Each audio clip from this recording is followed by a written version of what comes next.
What's up, chat? Get hype, bro. Happy Monday. It's November 1. Halloween in the books, man. The real holidays can begin. Christmas, of course, the main event. But hey, some of you guys really into the Thanksgiving thing, but I do like celebrating Christmas a little bit early, man. What's up, chat? Happy Monday. How you guys doing? How is your weekend? If you guys were in the streets collecting candy with your kids, or you're passing them out, or with your dogs, man, I couldn't get enough of the dog Halloween costumes. Send me those pictures, man. Like, every time I saw like a dog in a Halloween costume, I had to show Danielle. Like, I had to. It was the best. So hopefully you guys had a good real life weekend, right? And then if you played some fantasy, hopefully you had a good fantasy weekend. Football was really weird. No, I swear, over the weekend, I made some weird money. I thought I was getting roasted in NBA on Saturday night, but it was just a ridiculously low cash line. And then yesterday, same with NFL, man. I had a little bit of Gainwell, but also had a little bit of the right pieces around it. The Ram stack was amongst my highest owned. So it was a weird, like, profitable weekend, but I guess that's what Halloween's all about. I don't know if there's a full moon or not, but what is up, chat? Bro, you guys are out here. What's up, Jack Phillips, Swishamart, Jay Smooth, Desmond Morris, Dang Lazy Mofo, Rich Homie Quinn, Dion, Josh, Aaron, Pinstripe Pimp, Kickstart. Dion, November 1st, not November 1. Listen, it's November 1. What do you mean? What do you mean? How are we doing? You guys make a lot of money this weekend? I saw a couple screenshots in the Discord. Always be placing. You guys know him as our two-time millionaire maker. He shot a screenshot of winning like 20K, and it was the most unexcited 20K. He was like, yeah, I probably lost more playing football. Like, golly, bro. Like, that's what winning millions does to you, man. 20K ain't nothing. But then, we had some other fun sweats. was it Sen? Was it on Saturday? Sen, we were kind of chilling, talking some plays, sweating some props, and then kind of dabbling in NFL. And Sen pops up. He's like, "Hey, I got a couple things going on." He had a single entry takedown on Fanduel, and he was top 2, top 3 on DraftKings because of the birthday boy Devin Booker. So it was fun to see the logo, the RunDFS.com logo, do so well over the weekend. Hopefully we keep it going. What up, Justin Sports? What up, Desmond? Y'all doing all right today? Raj will not be here today or Thursday. And then shout out to Chronic. Chronic will be in California all week. So this might be a solo freestyle stream, which is fine. Trust me, I can do it. So we'll try and keep the energy up, the vibes up. But more so than ever, if some news happens to drop, be sure to spam the chat. I'll keep an eye out, my head on a swivel. We do already have several bits and pieces of information that we know for tonight, and a couple things to watch as we navigate through a pretty big slate. It was about 10 games, something like that. 1, 2, 3, 4, 5, 6, 7, 8, 9 games. So lots of games on the slate. Saw a lot of really tight pricing on DraftKings, and then last night I was like, man, this slate might be kind of tough to navigate. And then today we got something like Joel Embiid being out, so it becomes a little bit easier when you start getting handed free squares, like Andre Drummond, right? Shady says only stopping to like the video. Out to Sadie Mongo solo gun stream today. Let's talk some tiers. I'm with it. Do you mean like the DraftKings tiers or my personal tiers for how I make my player pool? Because I also do that. Everyone hates Raj. My one of these days I'll get my girl on the stream, Danny. She'll we're building her up there, right? I am keeping an eye on some notices on my left screen. But yeah, Thursday. So Thursday I got an open seat. So I know I probably didn't put up enough notice on Twitter today. But if you are out there watching this and you're a content creator in the DFS space or a veteran player, but like good people skills and a good mic and a good cam and Discord, maybe hit me up about Thursday. I'd like to really collab with some other content creators. If you watch other content creators that you'd like to see the vibes mesh, reach out to them, tell them to hit me up on Twitter, and then maybe Thursday we can fill a spot here. Thursday is usually a small slate anyway, NBA schedule. But by then the Braves will have won the World Series, so we can really focus on basketball. So there's a 5-game slate on Thursday. So really, really simple. And if I got to do it myself, I got to do it myself. But, I like having some conversations about basketball. Lots of fun. DraftKings tiers. Okay. Yeah, we can do that. Let me pull up a DK tiers contest page on my second screen here, and then I guess if you remind me throughout the stream, I'll compare some of the tiers together. I haven't really played a lot of tiers on DK this year, not for basketball at least. Looking at it now, is there any type of money? There's the $5 5K to first. Not a ton of like make your mama cry money, but there's a little bit.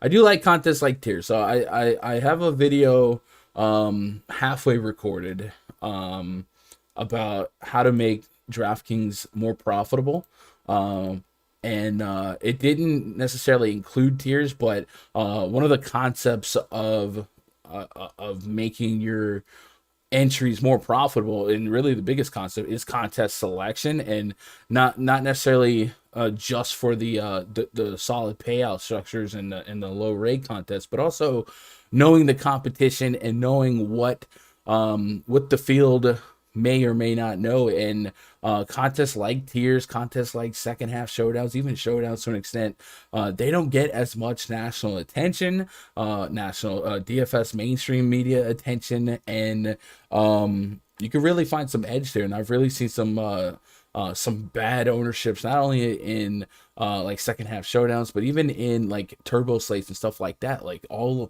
the lights tend to shut off at main slate lock. So if you've ever been wanting to maybe find something that's more profitable, maybe approach contest selection a little bit harder.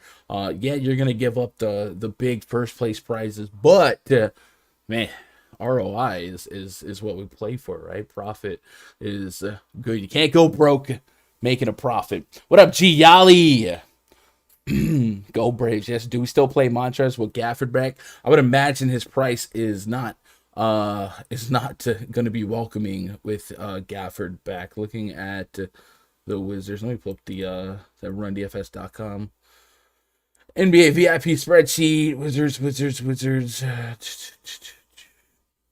He's at 6,700. So if Gafford's back, there's probably not a ton of meat on the bone there.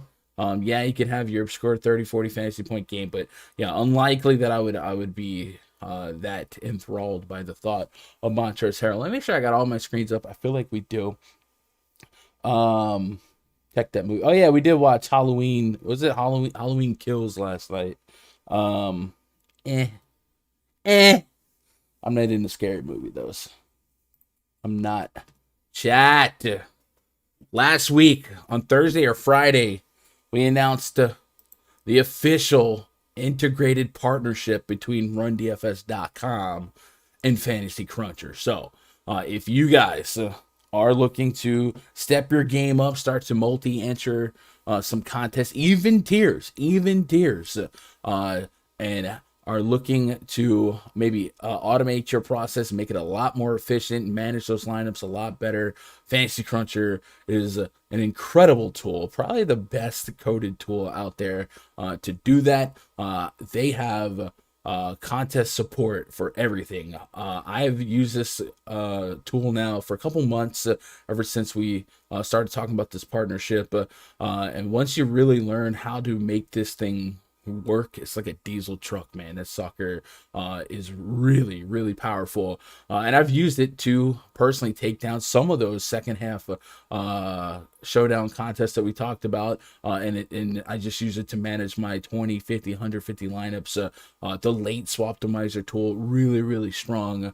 And if you guys have been looking to take your game to the next level, and you're looking for a good information source, and you're looking for a lean on an optimizer, well, we've got a partnership that can kind of get you in the step in the right direction. So if you go to rundfs.com, you're interested in signing up for my spreadsheets, my projections, my player pool, and my premium Discord, depending on the level of membership that you get, you'll also get credit voucher towards your towards Fantasy Cruncher. You link your accounts. So if you wanted, say, a month pass, you would get $20 towards a Fantasy Cruncher membership.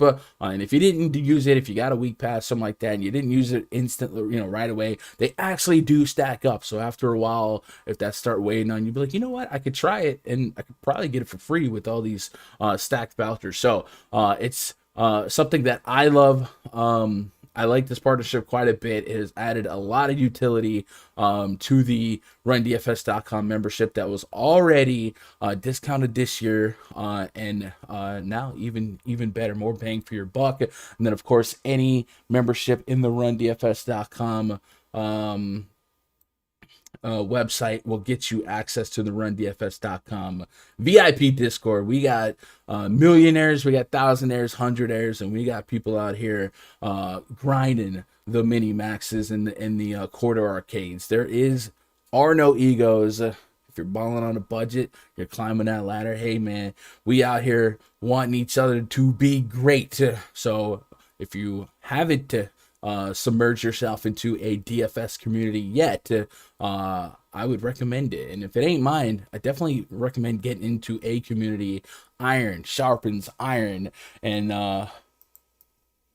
there's a lot of sharp cats in that Discord, man. Josh Gillum says 4.4K for Drummond tonight versus is 7v7 on Discord. Yeah, that is literally a free square pre-flop. Looking at the news that was already out for this slate. Let me turn the font size down on the chat here a little bit. I'll just say straight up, Andre Drummond will be in 100% of my lineups tonight. That's just like the opportunity is way too low. If he's 70%, it's like the night that Montrezl Harrell was massive chalk. Like if it busts, it busts, but it's so mathematically the right play that I'm just gonna take the plunge here. Underdog_NBA. If you guys enjoyed the Fantasy Labs NBA tweets in years past, well, the guy that was behind that, I believe he also worked for Basketball Monster before that, Jay Fan, he is now controlling the Twitter account for Underdog NBA. So I tend to trust him to be the quickest, the most efficient, and probably the best source of news. So if you guys haven't checked this Twitter account out on Twitter, go check it out. John Morant was recently downgraded to questionable. Malcolm Brogdon is questionable. Karis LeVert questionable. And Scotty Barnes is doubtful. And then, of course, we knew from earlier that Joel Embiid would not play. And then Kevin Love was has entered health protocols. So he's not going to be available for the Cavs for a couple of games. We knew Joel Embiid was out.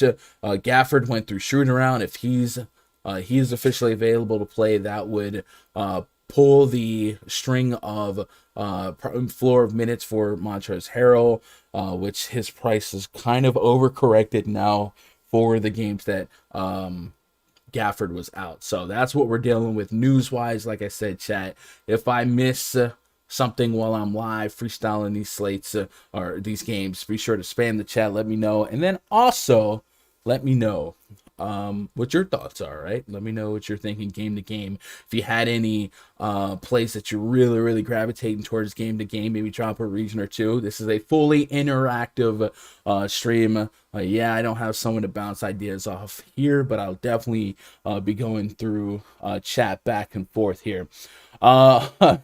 I'm just an uncultured and haven't seen any of the Halloween movies. All right, so I watched the Halloween Kills movie this morning. It was just the guy running around killing people. A lot of it did not have a lot of psychology behind it. A lot of it was really dumb. Like I watched this guy walk into a fire hose, and in real life you can't even be on the other side of a fire hose like holding it with the, I didn't dig it. Jack Phillips says Rubio's going off tonight if he starts. Yeah, Rubio's been really efficient for fantasy. He made me some really good money on a slate. Was it last week or the week before where Garland was out or Sexton was out? One of the two. Mike Myers is a savage. His most savage movie yet. He just kept killing. That was it. He made it happen. What's up, buddy? Life of Sen. I signed up for VIP this season, and it already paid off this weekend by taking down a tournament. Definitely recommend. Boom, horse's mouth right there. You can't ask for more. Please no Macho Man. Yeah, let me get 100 likes, and I won't do any Macho Man impression. Maybe we'll do the Doc Rivers impression. That seemed to go over well. All right. I was trying to decide between 98 and 100% Drummond. Yeah, I'm all in on Drummond, man. It's that much easier to have a free square. If it doesn't work, it doesn't work. But this price is ridiculous. What's good? Lock button on Fantasy Crunch for that Drummond. Yes, sir. By the way, if you do get a RunDFS.com membership and you never used Fantasy Cruncher before, I wouldn't be like, oh, figure it out. Tell me. And in the pre-log voice chats, you guys ever get glue on like a can? There was like a thing of glue. Tell me, and in the pre-log voice chats, I'll screen share and I'll walk you through it. I'm not gonna make you learn it without a little help. So if you guys have used other optos and this looks a little different, there's a little bit of a learning curve going from one to the other, and that's any opto to any opto. But let me know in the Discord, and I'll screen share and I'll help you out. Definitely got a little bit. I got a little bit more time today, day by day after lock. Mike Myers keeps killing like going into this. Sir, let's go. Y'all are wilding, man. Hey, man, vibes up. Hit the thumbs up. I think that's it, right? We don't have to do any plugs still. Middle of the show. Let's start talking about some basketball. Going to be a little bit more methodical about going game by game here, kind of pausing where we need to, looking at usage rates, stuff like that. But like I said, if you guys got a tell, throw it in chat. What up, Shane Alexander? I'm starting my Fanduel lineup with Drummond, Mo Bamba, and Miles Turner. So I do like Drummond and Bamba quite a bit. I definitely don't hate Miles Turner. I'll talk about that in a second. But he has definitely proven to be a little bit more volatile than you would like him to be game to game. But the ceiling is there. But I definitely don't think it's a bad start, especially if you're just into high block potential lineups. And that definitely carries a little bit more weight over on FanDuel. But speaking of Miles Turner, let's talk about it. Hey, game number 1 tonight, San Antonio Spurs hosting at the Indiana Pacers. Project starting 5 for the Spurs: DeJounte Murray, Derek White, Lonnie Walker the fourth, Keldon Johnson, and Jakob Poeltl. Am I not Poeltl enough for the Poeltl Club? Taking on Malcolm Brogdon, Chris Duarte, Caris LeVert, Domantas Sabonis, and Miles Timmy Turner. We'll start with the news over on the Indiana side. It's definitely much more intense than the Spurs side. The only notable piece of news for the Spurs is that Doug McDermott's going to continue to be out, but Malcolm Brogdon has an official Q tag. He's dealing with a hamstring. Caris LeVert dealing with a back injury. They're both listed as questionable for this matchup against the Spurs. Jeremy Lamb also has a note on him. He's dealing with a left ankle sprain. He is doubtful. And Keelan Martin has a Q tag. So there is a world where Malcolm Brogdon, Caris LeVert, and Jeremy Lamb didn't play. If that did happen, we'd likely see TJ McConnell slotted into the starting lineup. And at the 3, you'd probably see Justin Holiday again. But you'd have to wrestle with the decision on what to do with Torrey Craig. We've seen Torrey Craig drop 40-plus fantasy points 2 games back, and then curtain call it with like 3 fantasy points. And that's more the Torrey Craig we've known to hate in the last couple of years coming off the bench in Denver. But he definitely would enter the conversation as somebody to think about if all of those guys were out. Now, if it got a little bit more tricky, like a Brogdon in, a LeVert out, or vice versa, then maybe the pressure to make a Torrey Craig decision is not as high, but he is bare bones mid on DraftKings 3K. Something to think about. A 217 total here. The home team Pacers are favored by 3. DeJounte Murray has been pretty good for as a fantasy guy.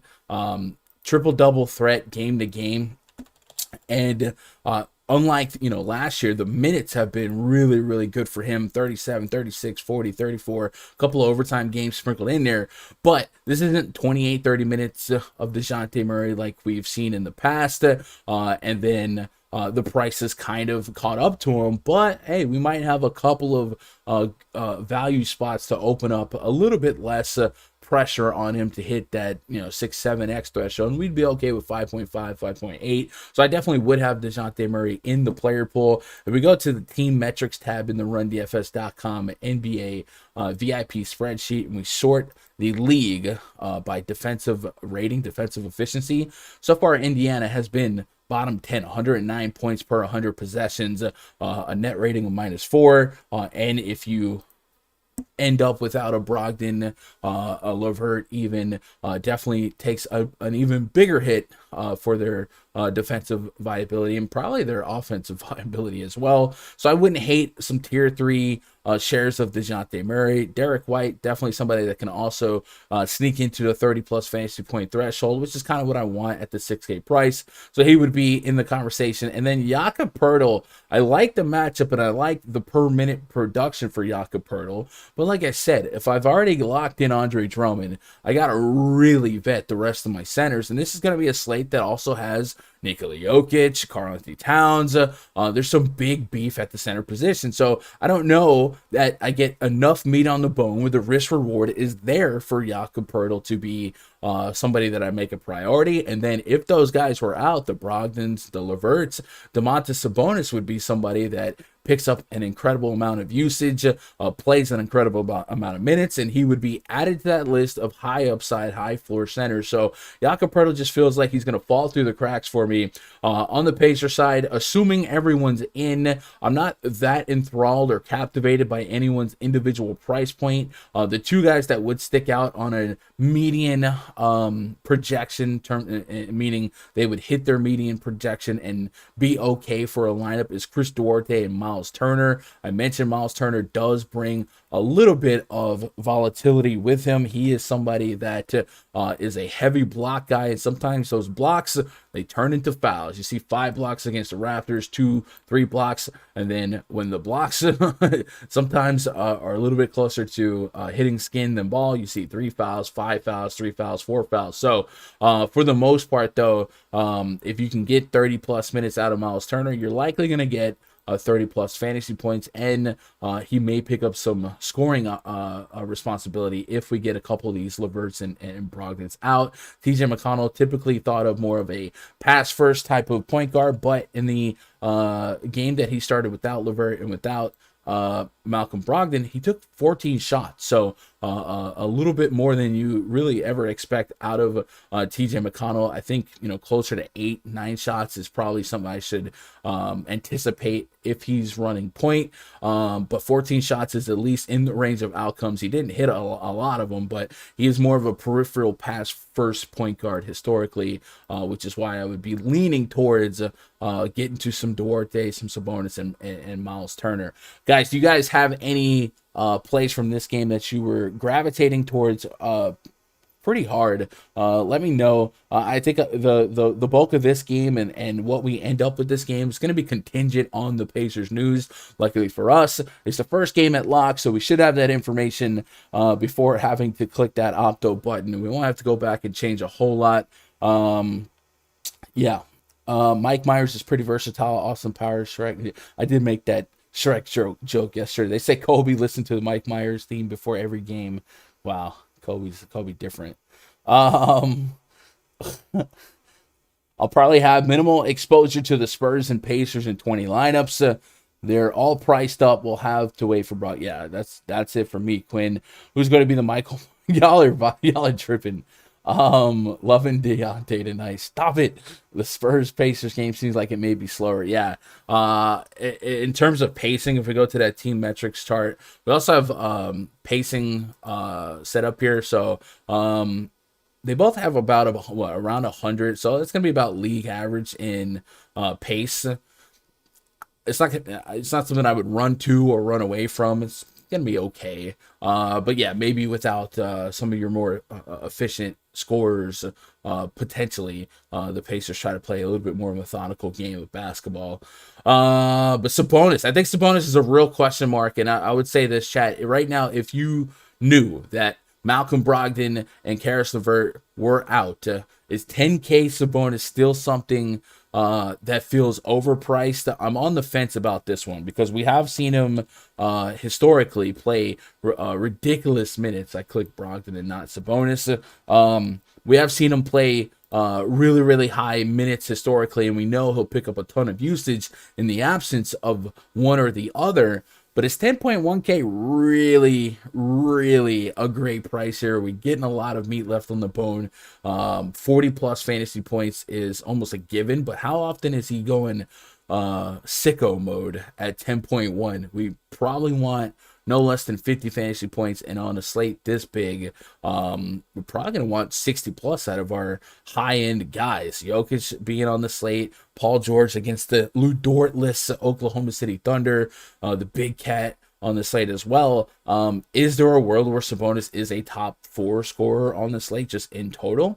I think it's possible, but I'm leaving that one out there for you guys to answer, because I think I'm leaning no. I think I'm leaning like 10-1 would be a tier 3 no matter what. And if all these guys were in, I probably wouldn't even be too ecstatic to play Sabonis at all. Like, I could see myself not having any Sabonis on DraftKings if Brogdon or LeVert, mostly Brogdon, were in, right?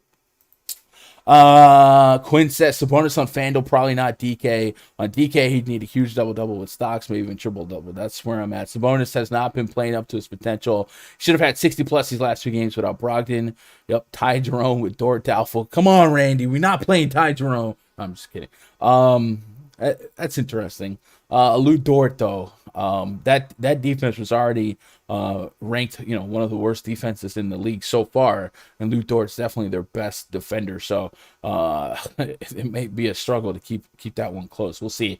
Tyrell says not the same Sabonis of last year. Unfortunately, we see some flashes of greatness from Sabonis this year, but yeah, Sabonis historically has been like the 8,900 guy that people didn't play, and now he's 10.1K, and just the stress and the responsibility to pay off that price point is so much higher than it has ever been, and he's definitely, he's not really gotten there this year, and he also, it's one of those, if you think the probability of him thriving at this price point is low, or even if he just got to 50-55, it wouldn't necessarily mean that you have to have him.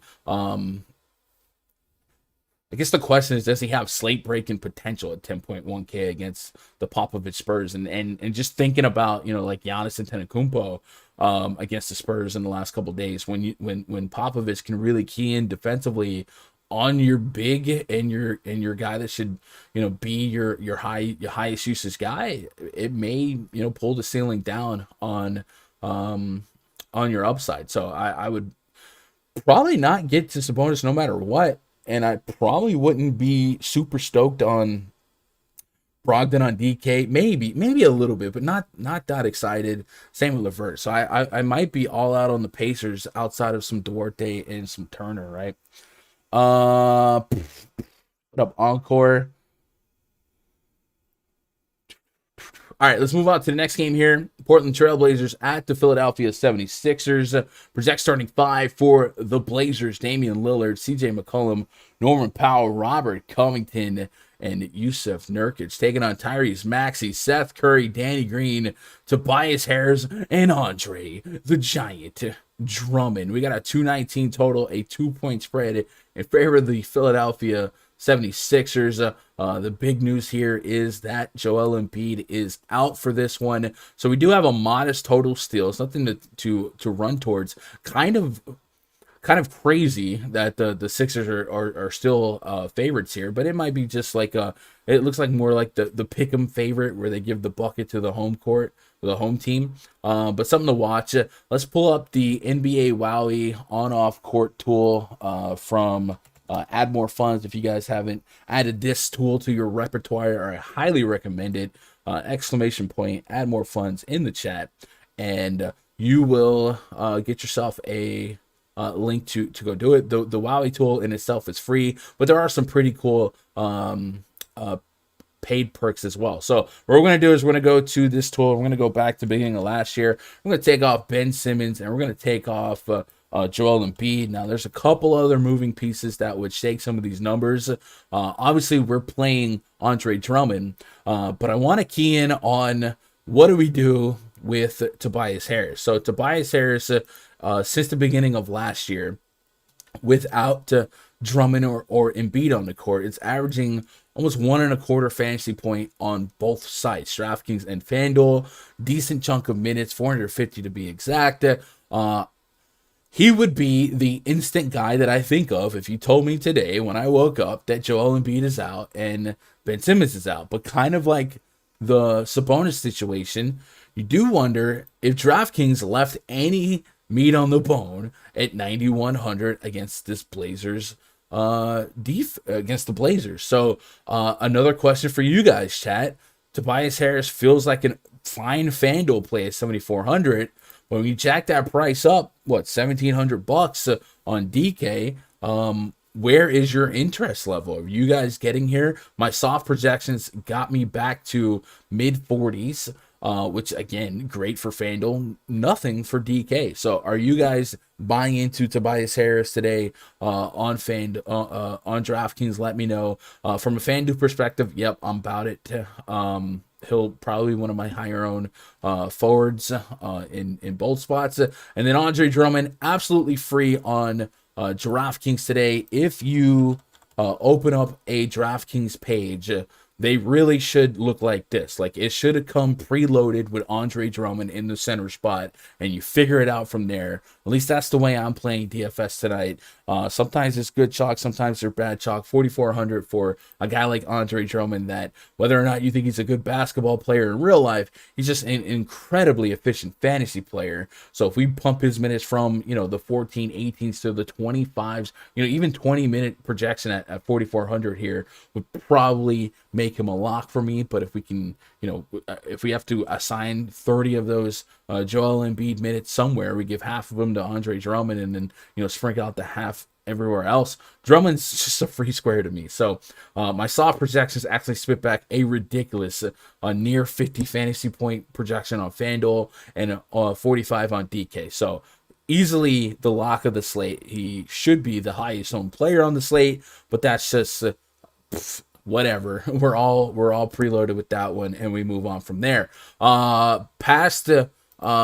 Past Tobias Harris in terms of points per minute production. You might see Paul Reed benefit as well. He's also been over 1.25, 1.3 FanDuel and DraftKings points per minute, 200 plus minutes of sample size there. I don't want to get too creative past Drummond, but yeah, there's at least one other big that likely benefits here. It looks like Paul Reed could be that guy. I think someone told me Paul Reed is shooting guard eligible on FanDuel. So if you did buy into Reed minutes, and I've got him right now for 11, so maybe I move that up. I still got Gorgeous Nang in the mix and Thibault, but Thibault's more of like a forward play here. I'm not gonna run towards the Paul Reed play, but someone told me he's shooting guard eligible on FanDuel. So if that is the case, and you want to get real creative in the 100K to first, the massive contest would probably be something I put an asterisk around. Do we get to Tyrese Maxey with a decent level of confidence? Another guy we can add to the mix is Shake Milton. He's recently gotten back into the fold here. He's 3,600 on DraftKings. We've seen Maxey, Shake Milton, and Seth Curry all be guys that can pick up some scoring and some fantasy production. I think Seth Curry past Tobias Harris is the guy I'd be most interested in to lead the team in real points and shot attempts. So that's kind of where I'm at, but I'm very interested to see where you guys are coming from on the Sixers side. I do like playing guards against Damien Lillard defense. I wish I could feel a little bit stronger about Maxey minutes here, but Seth Curry standing out quite a bit. Let's see what you guys got in the live chat before we move on. Seth Curry revenge game. Let's go. Should probably only play 276ers, but I have Maxey, Tobias, and Drummond on FanDuel. I don't think that's a bad approach for like cash and single entry. Maxey's my only question here with Shake Milton kind of in the fold. But yeah, I definitely don't mind that. Like, I think points per minute, points per dollar, it's definitely a good risk reward. Tobias in tier 4 versus DeMar, Levine, and Jaylen Brown. Tier 4. So in the tiers contest on DraftKings, Jaylen Brown, Zach LaVine, DeMar DeRozan, Tobias, Fred VanVleet.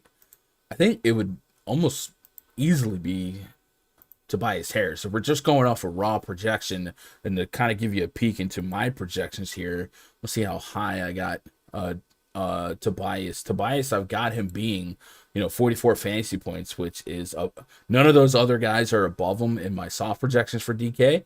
So it would easily be Tobias for me in that tier. He'll probably be the highest owned of that tier, but that's the right play pre-flop, at least in my opinion.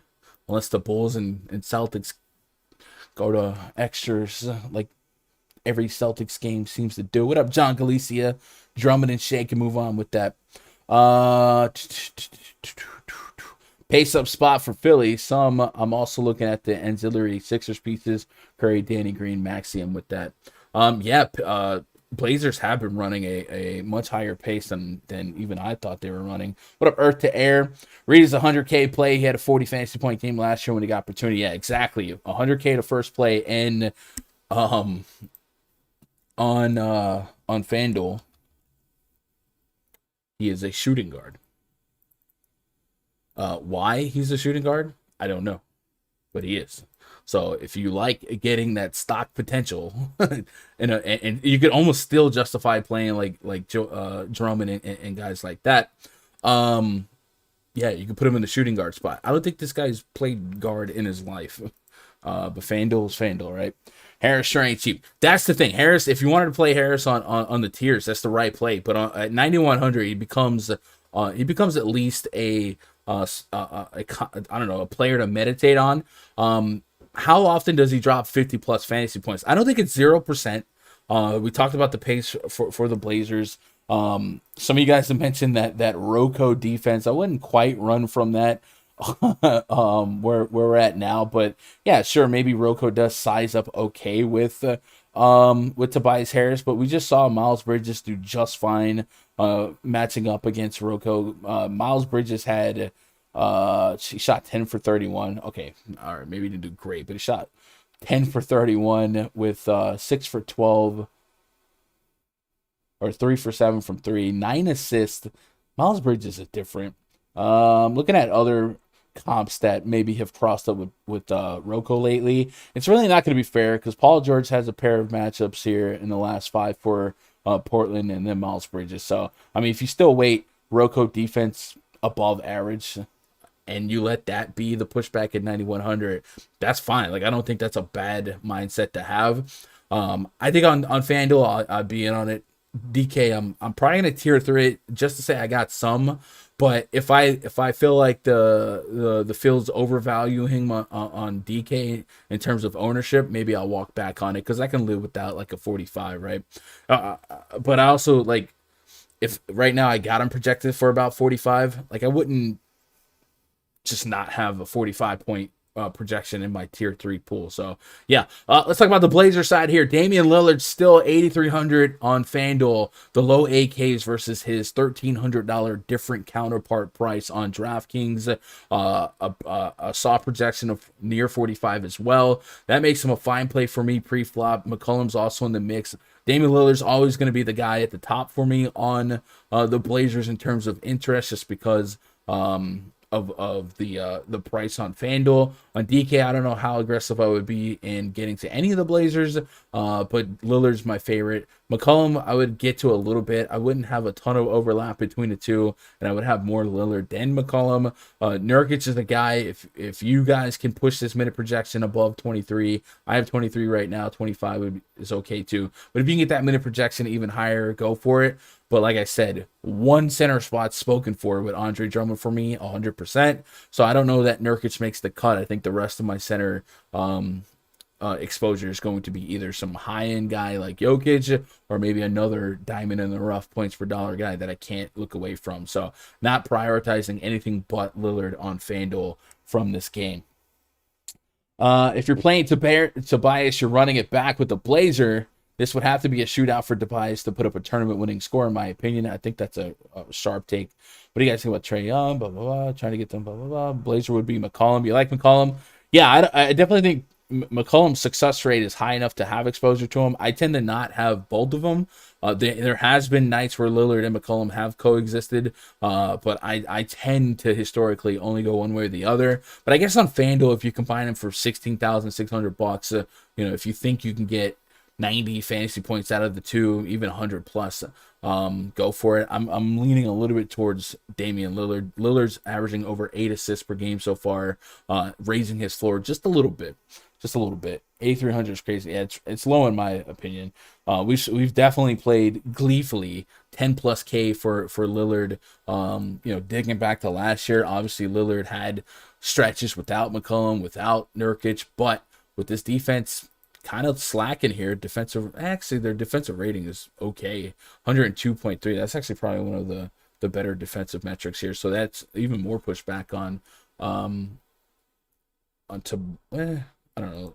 Let's put that in context to the rest of the slate. I don't want to overweight a 6-game sample size, but Portland would be a top 10 defense on paper, right?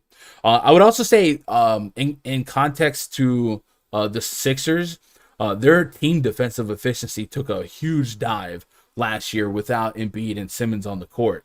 And Drummond's never been a juggernaut on defense, right? He's one of those guys like Hassan Whiteside, because their block numbers are so high, people overvalue them defensively. But yeah, you might, I tell you what, between this pace and this matchup, like the total feels kind of low. I could definitely see the Blazers hitting there over on their implied total, which would be what, 109, 108 maybe. Maybe 107.5, depending on when you're shopping. So, yeah, I guess with that, I would be curious with the team total over for the Blazers. Keep finding myself needing every penny of salary. DraftKings definitely started the slate tight. Didn't leave a lot, like I said. Tobias Harris is expensive. Domantas Sabonis is expensive. They tightened a lot of screws in terms of pricing, which is fine. I don't mind tight pricing. When has Dame ever been 8,300? So Dame's actually been on the low side of 8K-ish on Fanduel, I think, the last couple of slates. And I felt like initially it was more of an overreaction based on the fantasy points scored, right? He started the season 0 for 9, then 2 for 7, 0 for 8 from 3. And then he started finding his shot a little bit more. He's still taking a ridiculous amount of shots, 20-plus shot attempts, and the peripherals are there, the assists are there. So while 50, 60 fantasy points likely to happen a lot less often with McCollum, with Nurkic, guys like that, 40-plus is going to be fine.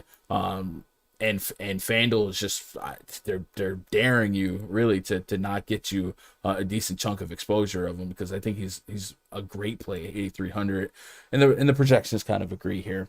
When McCollum crosses 8K, I fade him. I'm with that. Let's move on to the next game. Phone now, chat. If you're lurking, you're out there vibing, be part of the chat, man. We don't bite. Jump in. Throw your thoughts. I don't care if you've been playing a week, 2 weeks, a month. No one's gonna dog you for plays that you're on. And then of course, hit that thumbs up, man. Just that good vibes, that good juju for hitting that thumbs up, and maybe we can get to 70+ thumbs up on a Monday, right? The goal this week is to have a video hit 100. We'll see. But 70 is definitely doable every day. Next game on the docket, the Cavs at the Charlotte Hornets. Project starting 5 for the Cavs: Darius Garland, Colin Sexton, Lauri Markkanen, and Evan Mobley, and Jared Allen taking on LaMelo Ball. Terry Rozier, Gordon Hayward, Miles Bridges, and Mason Plumley. This has been a clean sheet today for the Hornets injury report, and that has not been something we've seen in a long time. Rozier expected to play. Gordon Hayward's good, and then this team becomes pretty balanced and somewhat deep. Their defensive rating not great, but their offensive rating really, really good so far. I do think a lot of prices have gotten to really uncomfortable spots. I could see kind of like the Bulls situation, where I could see upside individually at a couple of these price points, but you wonder if they start pulling at each other's floor to ceiling ratio based on the fact that they're all active. We've seen games without Rozier, and maybe that rose the floor on like Bridges' production from a real scoring standpoint, and so on and so forth. So we're gonna have a fun dabbling between these guys. Let's talk about the Cavs first. It's a 220 total, 5-point spread in favor of these home team Charlotte Hornets. The Cavs will be without Kevin Love. He has had to enter health and safety protocols, and he represents per game 16 to 20+ minutes. A decent chunk of rebounds, and about 10 real points, double-digit points. So we'll say 15 PRA, right? Just as a soft 15 PRA points, rebounds, assists. Probably a little bit higher. Evan Mobley's already a guy we've seen play deep minutes, and Jared Allen's another guy that we know when he plays deep minutes, he can be a problem. Well, the Charlotte Hornets, with their pace and their defensive efficiency being so low, they offer opportunity for a team to come in and really hit value, and they've been, them and the Pacers have been teams that I really like getting exposure against. So in context, for instance, yesterday, CJ McCollum got to 40 fantasy points, 38 minutes.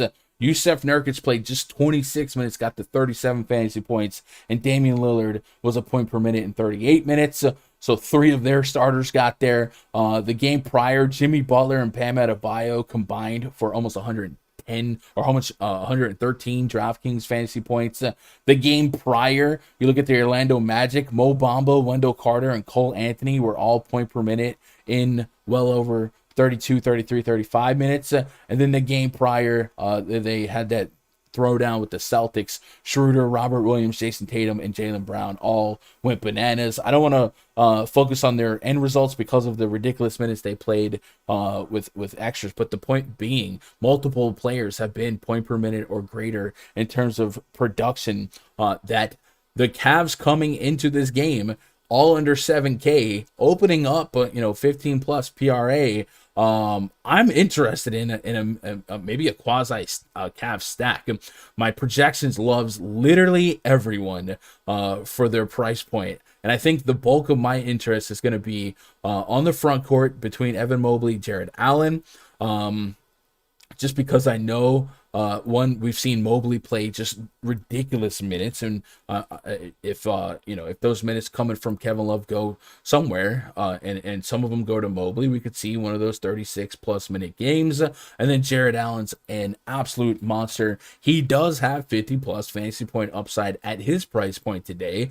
So like I said, you give me one Andre Drummond and one mid-tier center to kind of look at, Jared Allen might be one of those guys I look at. The thing I don't like about Jared Allen is he's only going to dunk. He's not going to take jumpers. He has an errant 3 here. I'm sure that was like a shot clock violation thing, but for the most part, he needs his shot to be set up, and he's likely going to dunk. So if Allen's going to get there, it's going to be off of rebounds and blocks and those peripherals. So he does have a lot more volatility than others, but I do like looking at this Cavs team for DFS here. Darius Garland, Colin Sexton, and Ricky Rubio on Fantasy Cruncher, on whatever optimizer you use. You could probably minimize the overlap between them, but it's very, I don't want to say, it seems far-fetched that one of these 3 guards wouldn't be a really good play today. If not 2, 3 might be a stretch, but it definitely feels like this spot is a really good spot to key in on these Cavaliers who are just really modestly priced. So we'll start with looking at 1 minute rotations for the Cavs lately, and then we'll look at maybe some of the official usage rates with 5-6 games of sample size behind us now. The Cavs and the Suns game, a little bit competitive within 10 points at the end there. I know they gave a decent stretch to the backups here, Rubio, Osmond, like they kind of brought that game back together. But it looks like when games are competitive and when they're tight, you're going to lean on Darius Garland quite a bit. So I guess he would be the first guy that we really key in on. So let's go to our Cleveland Wowie tool here, and let's bring it to the beginning of this year. I don't want to go too far into last year because the Cavs were in total disarray. The coaching situation is a little different. So let's go to October 19th, right? That's when the season started. Boom. I'm playing 0 Cavs? Jack, really? Man, I mean, yeah, we all making decisions for our own only bullets here. I guess the context of that would be how many lineups are you running? In my, in 20 to 50 to 100, like how many Hornets slates have we seen where someone from the other team wasn't in a winning lineup? So far this season, usage rate wise, Colin Sexton's at a 25%, Darius Garland's at a 23%. Garland has a 39% assist rate. What is Garland's assist prop? It's probably pretty juiced up here, but in a pace-up matchup against a porous defense, Garland's already averaging 8+ assists here. This could easily be a double-double spot with points and assists. So I think I'm a key in on Garland first and foremost, but I'll definitely be getting to a little bit of Jared Allen and more Evan Mobley. Mobley's averaging 13 real points per game. I think he could walk into a double-double going against this Hornets front court. So I'm in on that. The other spot that I would be looking at in this game for someone that might have a little bit of room for upside on their price point is a Mason Plumley. I know PJ Washington's back in the mix here, but it's definitely a matchup where the Cavs play so gosh dang big with Markin and with Mobley, with Jared Allen, that Mason Plumley might get leaned on for, high 20s to maybe bleeding into the 30-minute threshold, right? You might just need that size down there. And we have seen him thrive in a per minute standpoint, 30, 37, 36 fantasy points. So I don't hate looking at him for a little bit of salary relief in bigger field tournaments as well. And then you guys let me know what we're doing with these Hornets. With a healthy Rozier in the mix, choosing between LaMelo Ball, Rozier, Gordon Hayward, and Miles Bridges, who have all contributed double-digit points per game in games that they've played on average. And then Miles Bridges is just having a most improved player of the year season so far. Just insane production out of him. And if you were hesitant to play him, was it yesterday, with Terry Rozier back in the mix, you still kind of paid for it, right? 9 assists out of Miles Bridges yesterday. Still taking double-digit shot attempts, but it is noteworthy that his shot volume dropped somewhat dramatically game to game. Is that a direct impact of Terry Rozier being active? It's very possible, but he at least made up for it with assists. So is this Hornets team fully fadeable? Like, no one's priced at a spot where there's a ton of upside. Do you still want to get to some LaMelo Ball? Yesterday, he got you 50-plus fantasy points, flirted with a triple-double. Is it only LaMelo Ball, no one else? I'm very interested to see where the field is at. And you guys are kind of a sample size of the field. So what are you guys doing with the Hornets team? I'm thinking LaMelo. I'm thinking a little LaMelo, and that might be it for me. Yeah. Let's get caught up here. Quinn says Garland double-double is a possibility tonight. Points and assists. Definitely what I'm thinking. Taylor says, how you feel about Jetty Osmond? I guess, if you 1-to-1 his minutes to from Kevin Love, I think that would be like that 100K to first play. I don't have immediate interest against the Suns.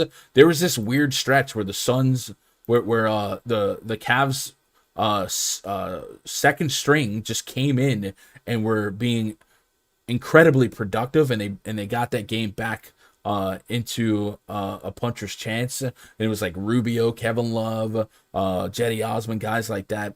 We have seen Jetty be an okay play historically. It's not something I roll out of bed to get excited for on a big slate like this.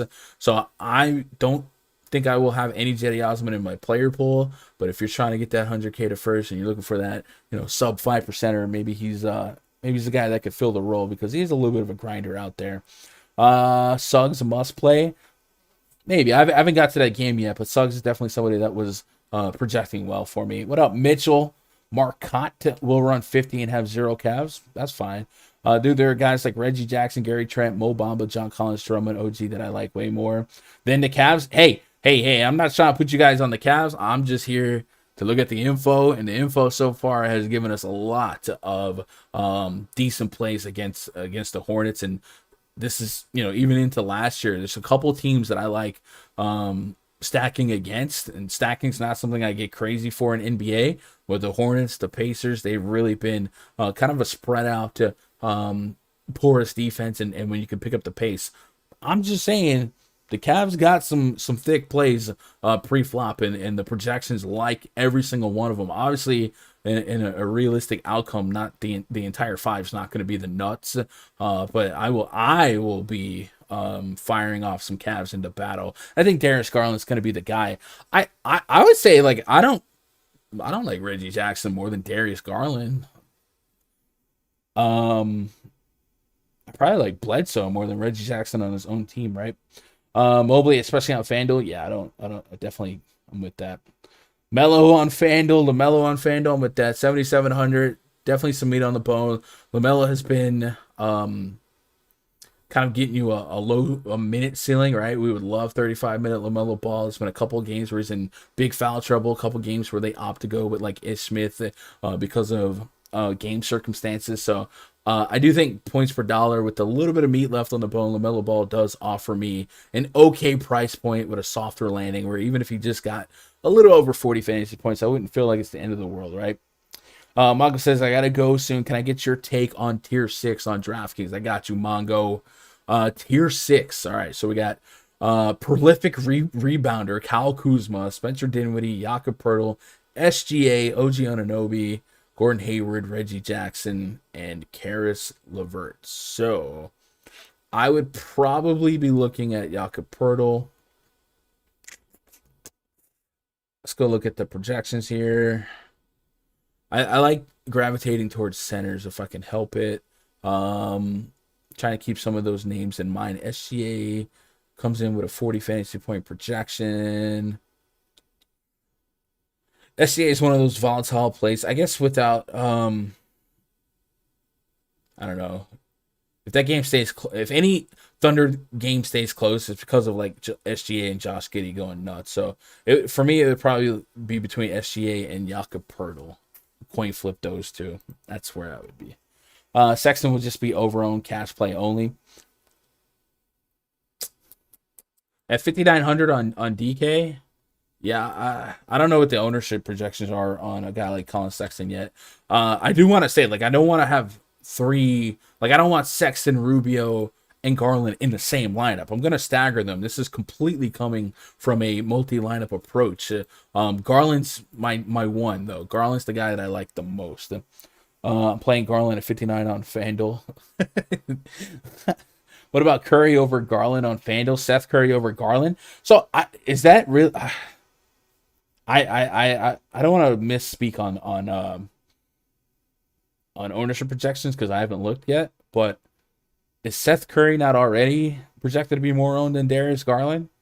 It would make sense either way, but I feel like the field would be a little bit more towards who the heck do we play without Joel Embiid? And it seemed like Seth Curry would pick up more of that reactionary ownership, you know? OG without Scotty. OG Anunoby is absolutely a fine play. We've seen a couple games this season where he's dropped 20 plus real points. It's hard to believe that that's like real life. I would say if Kem Birch starts and not like Chris Boucher, yeah, I would probably be leaning a lot more on Anunoby to be a offensive part today instead of just relying heavily on his stocks and peripherals. But we'll get to that game. Let's move on to the next game here. Wizards at the Atlanta Hawks. Project starting 5-4. Any love for Jetty?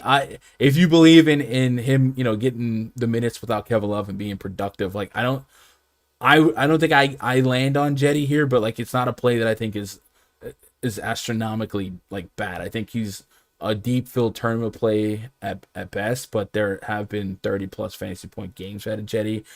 Me personally, right now, I have Jetty. I only put him at 11 minutes, but I'm willing to push that up.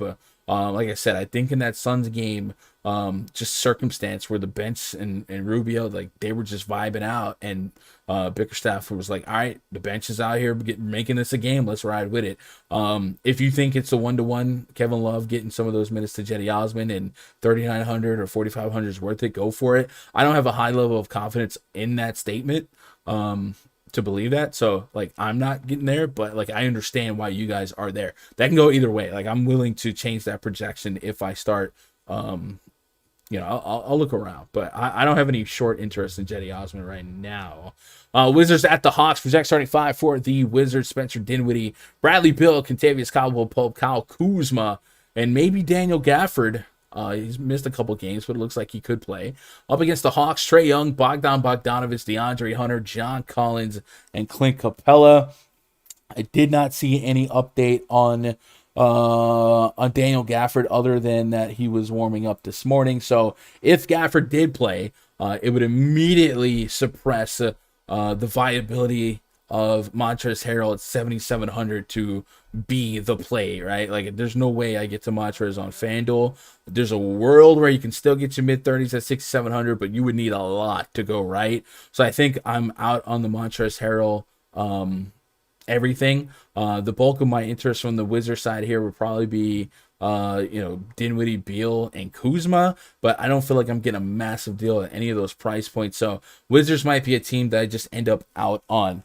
2K plug 23, man. I appreciate that sub on YouTube, man. If you guys are out there lurking, hit that sub button. If you have public, I don't know, if you have your subs public, you can get that cute little alert as well, man. I appreciate that.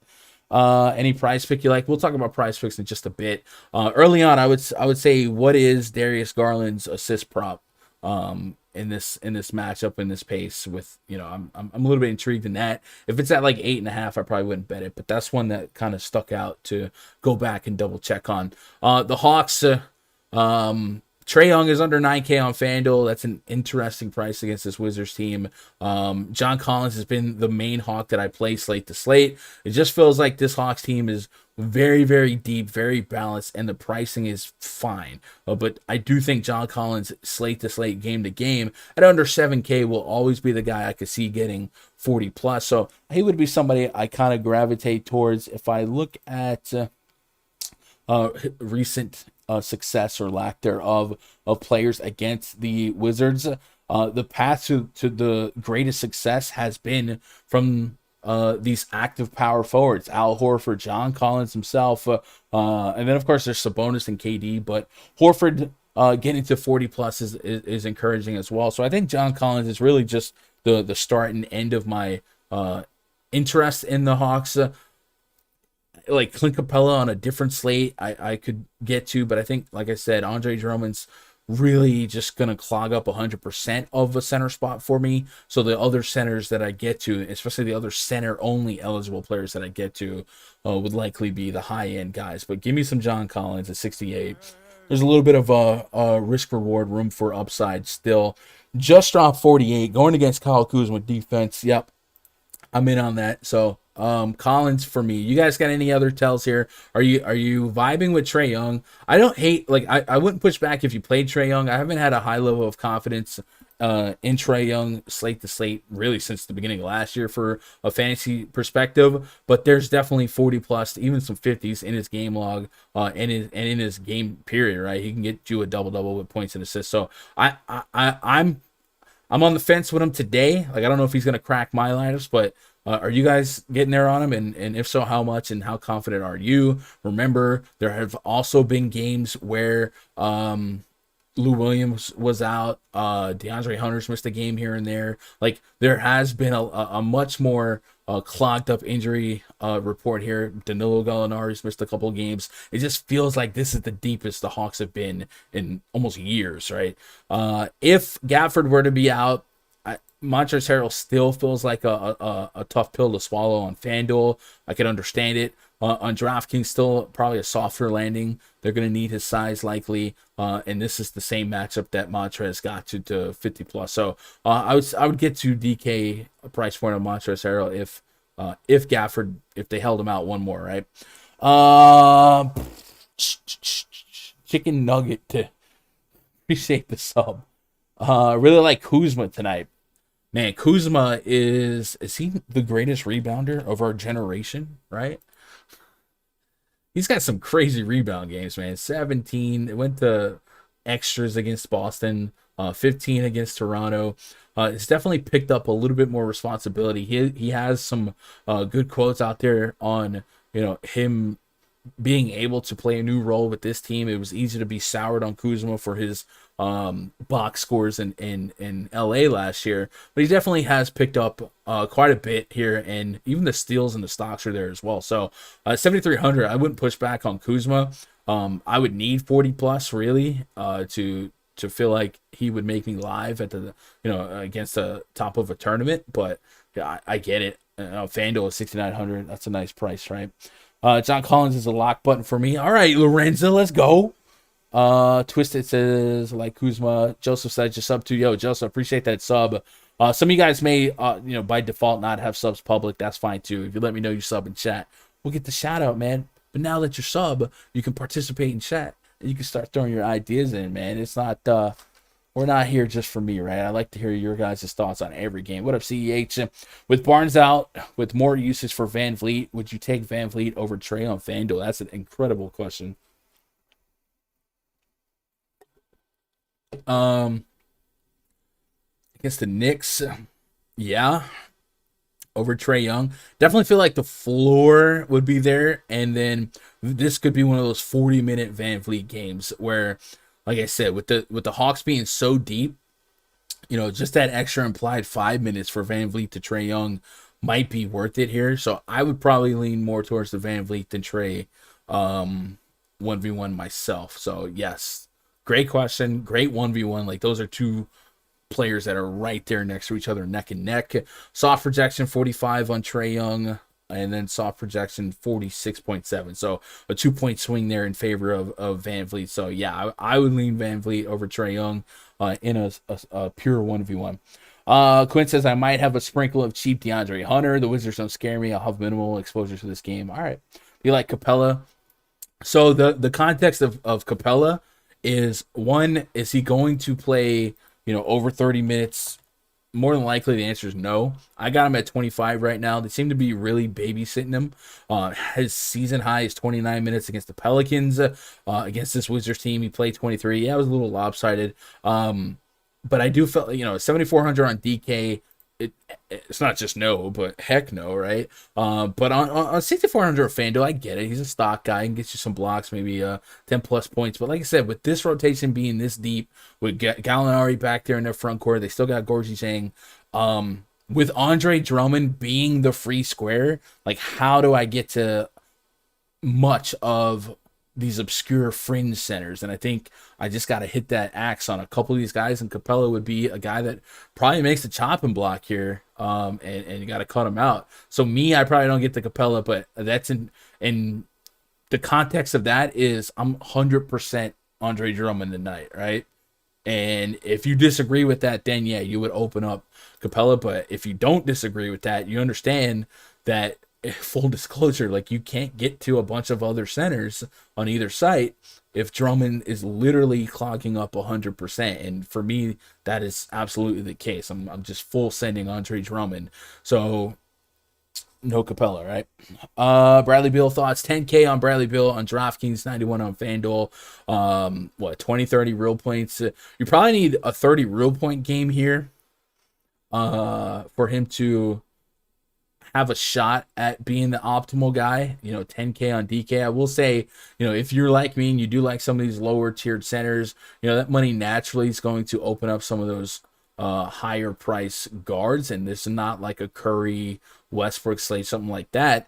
So if Beal was that guy for you, and you thought, I probably want 60 out of him, you thought 60 was coming, yeah, go for it. Again, it was extra quarters against the Celtics, so I don't know that he smashes a 10K price point much. And the only time this season I've really been on Bradley Beal was the game that Spencer Dinwiddie was out. So me personally, in 20 lineups, I don't think Bradley makes the cut. 50 lineups, maybe a pinch. Under 50, yeah, I can get, cap him at 10%, see what happens. But wouldn't be a 20 lineup guy for me short term. If Gafford was out, the only guy I would really probably sprinkle in is maybe Kuzma and Harrell on DK, but it's more so just Harrell. I'm not really pushing the envelope with this game. There's so many games today. It's not one of them. You think Pokusevski could start with no Lou Dort? I think he could. I don't think he would. I think you might see like Ty Jerome. Who did I project early on?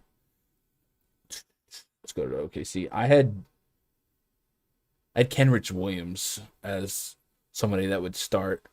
But I think it would be Kenrich Williams, Theo Maledon, or Ty Jerome, right? I think it'd be one of those three. I don't think Pokusevski would start unless they, like, I think he'd be more of a front court option, like a Baisley, and if a Baisley was out, But definitely, like, he could. But that he wouldn't be one of my first three guesses. Where was I? All right, let's get caught up on you guys, and then we'll jump into the Celtics game. If Field is on Drummond, how often do you think Jokic gets to like 70 or 80 tonight, where it's worth to focus on Jokic with the Field on Drummond? Bad idea? Not a bad idea. Like, if you can win the position, usually, it's fine. But I think, like, if you believe that the median return on Drummond is 40, Is 40 aggressive? I got him at almost 50. If you think the median return is 40 for Drummond,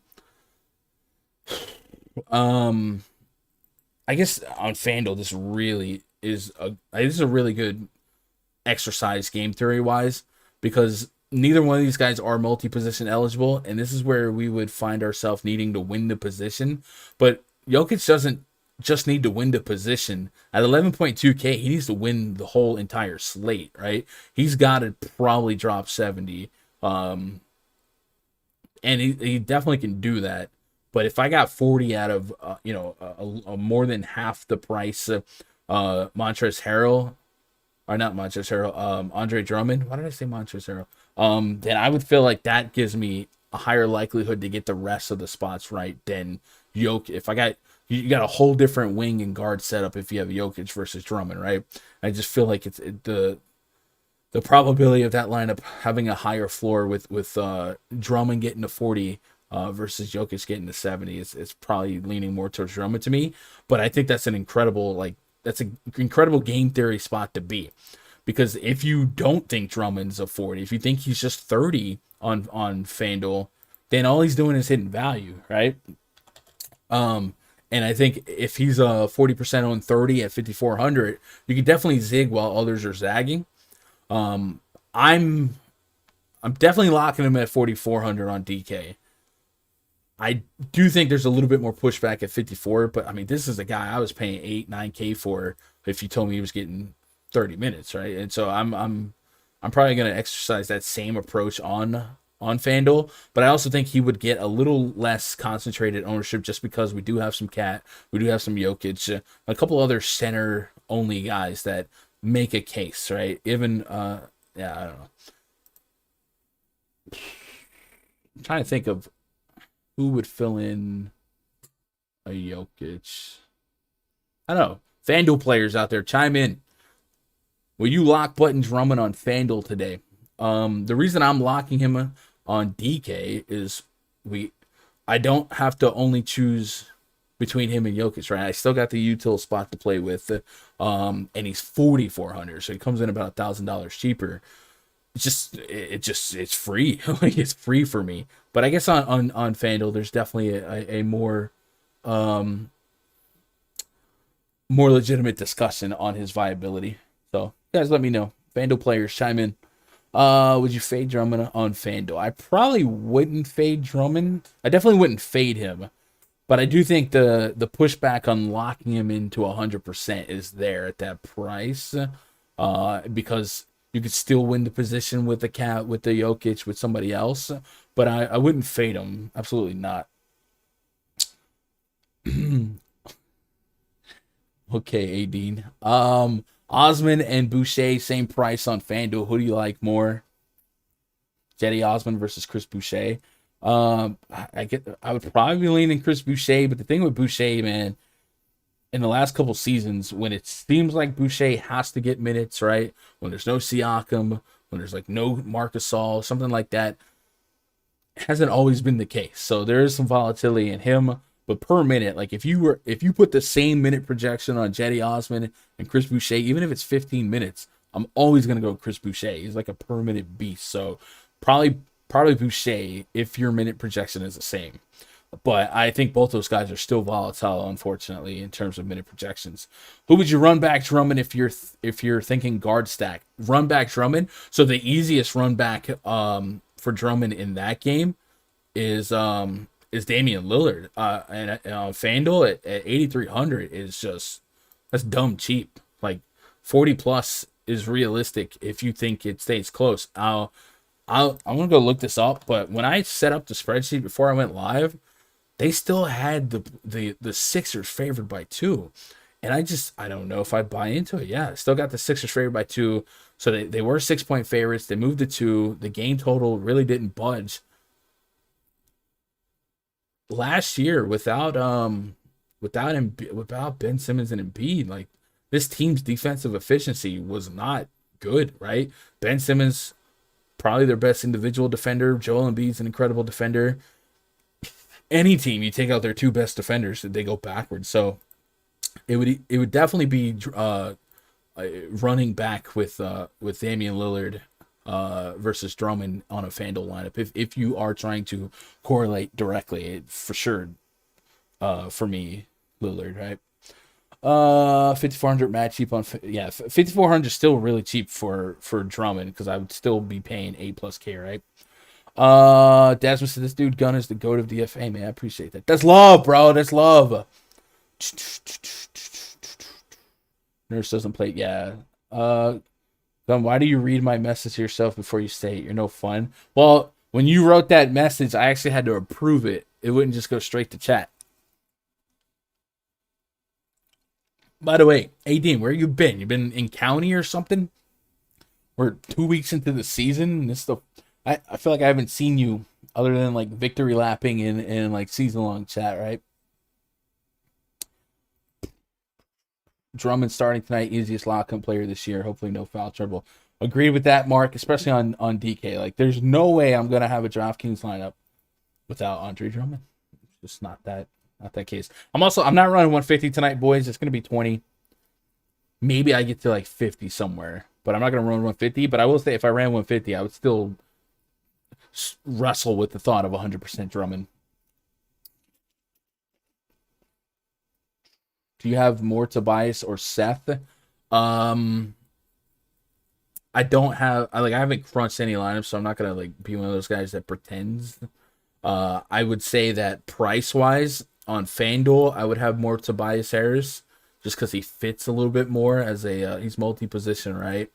On if this is a FanDuel question, I would have more Tobias than Seth just because he's multi-position at a forward spot. I like his per minute production without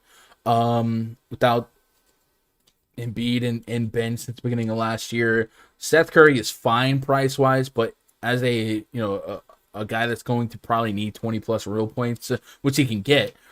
Scoring dependent guys come in a lot more volatile than peripheral guys like your bigs, your forwards. But on DraftKings, it might be the other way around because he's 9,100 on DraftKings. There's probably a world where I have close to the same amount of both, maybe a tad bit more Curry just because 9,100. I don't feel like I'm getting a ton of meat left on the bone. What do you think if Josh sits Melton? So much, D'Anthony Melton, Desmond Bain, Kyle Anderson, maybe if he's active, Tyus Jones. I don't know, Tyus Jones too. Anyway, we're out of whack here. We're out of order. Where were we? Celtics game. Bulls at the Celtics. Harold was in the same spot a couple of years. Just play. Yeah, Drummond. Drummond on DraftKings literally free. I still like Trey at 8,700 FanDuel. I don't mind Trey, but I do think there's viable pivots, and like I said, there's enough skepticism in terms of responsibility and spread out usage on the Hawks team. I think their injury report so far is as light as I've seen it all year. There's at least a world where his ceiling comes down. Even if his floor is fine, his ceiling might come down. How do you approach large single entry GPP compared to MME?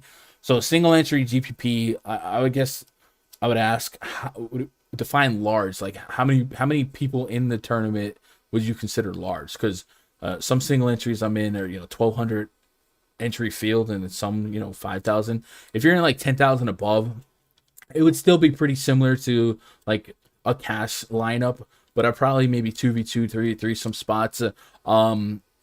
I've been making some aggressive 20 max decisions as well. One of the reasons why I ended up profiting Saturday, even though my median lineup was dog water, was because I just said, you know what? I looked at Giannis's history against the Spurs. There was like 170 in there in like the last 10, 15. I was like, Giannis is projects for 50+% own. I'm just going to full fade Giannis, right? The 11+K guy. If he gets to 50, so what? And that's what's helped me. It's not like my lineups were great. They were just better than the 40 fantasy point Giannis lineup. So if you could key in on an expensive guy that you might think is overowned, the expensive guys have a lot more volatility and them being the nuts, because not only do you need them to be the nuts in single entry, but they often become a 2v2, because you could take a 12K guy, like we just talked about Jokic being 11K on FanDuel, right? 11.2K. You just pair that with him in like a 5K I don't know, a 5K forward or a 5K guard. There's Keldon Johnson's, Will Barton, something like that. Even if Jokic gets you that 60, 70 that he needs, you still need, those a 5K guy that you're pairing him with to do well. Whereas if you got to an 8K, 7K center, the money's a little bit more accessible, right? So if like that's why I said if I can get 40 plus out of Drummond at his 5K price point on FanDuel, I feel like that money is going to be spent to raise my floor elsewhere, and that's kind of like that's important for short entry for me. But if you're just trying to deal with like 1,000 entry field, I wouldn't even overthink that regard. I would really be trusting projections and stuff like that. But I do like to zig a little bit where others are zagging if it's like a 5,000, 8,000 field tournament. And I know that one guy is just going to be exponentially high owned. Covington is cheap. Heroes return, blah, blah. Boucher, I'm scared to play him only if he's starting. I think that's fair. Shake Milton ready for tonight. Shake Milton is in the mix. Some pushback to Tyrese Maxey. I think that Chalk Sexton is most likely to bust. He doesn't pick up. Guys, is there a number you've put next to Colin Sexton's ownership? I have not. I don't like to look at ownerships before I kind of like dive into slates. I obviously expect an egregious number of Andre Drummond, but typically, a 9-game slate, I don't expect a ton of guys to be chalk, like 40% own, 30% even. Are you guys, when you say chalky Sexton, are you guys expecting him to be over 25% own, or are we just saying chalk? Having trouble figuring out an expensive guard to get. Dame, who's your next best guard? If this is a FanDuel question, expensive guard. I don't mind DeJounte Murray. Damien Lillard, I think, is still too soft at 8,300. And then Fred VanVleet might play 40 minutes here. We mentioned Scotty Barnes down. Definitely somebody can pick up some slack. Yeah, I see the struggle, though. It doesn't look like there's a lot of safety at the guard spot here. But there's plenty of guys I would take 40 from, right? Sam Diaz, man, I appreciate that sub. Welcome to the stream, and welcome to the chat, man. Chime in, say what's up. Do most lineups with paying up for guards? Maybe, but I still think on FanDuel, let's not forget, like, there's still forwards to pay up for, right? There's still Jason Tatum's. There's still Sabonis. Sabonis could be without Brogdon, LeVert, and you could still, go bottom heavy in your lineups with a guy like Sabonis, with a guy like Tatum, even Julius Randle playing a ton of minutes against that Toronto Raptors front court. You don't have to put that 9K into a shooting guard, and then Paul George, or into a guard and Paul George going against the Lou Dort-less Thunder if you think that game stays competitive. Like, you don't have to jam in the 9K guys. You can still be pretty balanced elsewhere. But I get it. Like, generally thinking, if you're going to take the savings in the Drummond, you feel like that money's gonna seesaw up to the guard spot. But I don't think it has to be that way. Free square Sexton on DK. Ownership is 23% on FanDuel. All right, that's all right, right? That's all right. Somebody's going to win tonight. Get your lineups. What up, Darren? Shout out to Darren. Darren, you in the shop? Shout out to the shop if you are. If not, if you're in Cali, go get that. Hey, Chronic's in Cali. Maybe we get Chronic to stop by. Get him that edge up, right? Bulls at the Celtics. Next game on the docket. Project starting 5 for the Bulls. Lonzo Ball, Zach LaVine, Javonte Green, DeMar DeRozan, and Nikola Vucevic. Taking on Marcus Smart, Jaylen Brown, Jason Tatum, Al Horford. And Robert Williams, the Time Lord, 215.5 is our total. 2.5 point spread in favor of the Boston Celtics.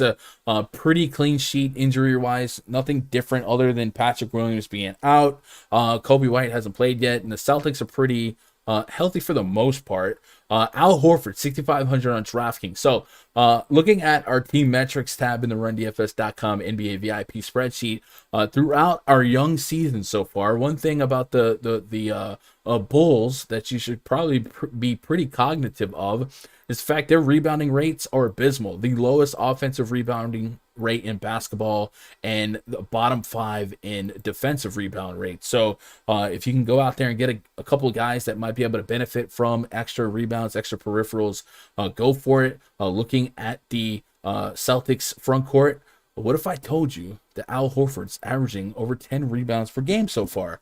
That's crazy, right? And we also know that Al Horford can get us some blocks, 6 blocks against the Wizards, and has had games of 3 or more blocks in all but one game this season. That may seem different for you, but Al Horford, you look back in those Atlanta days, he was doing that, bro. He was the block guy before blocking was cool.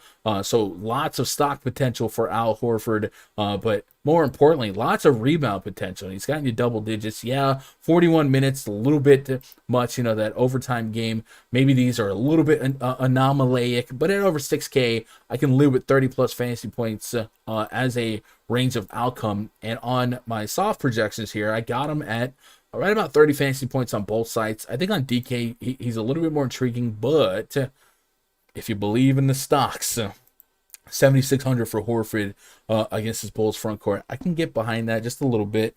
Robert Williams, I got him at 28 minutes on DraftKings, 6,100. Just about the same point projection as Horford on DK, so he would be in the mix for me as well. I normally don't get the Celtics.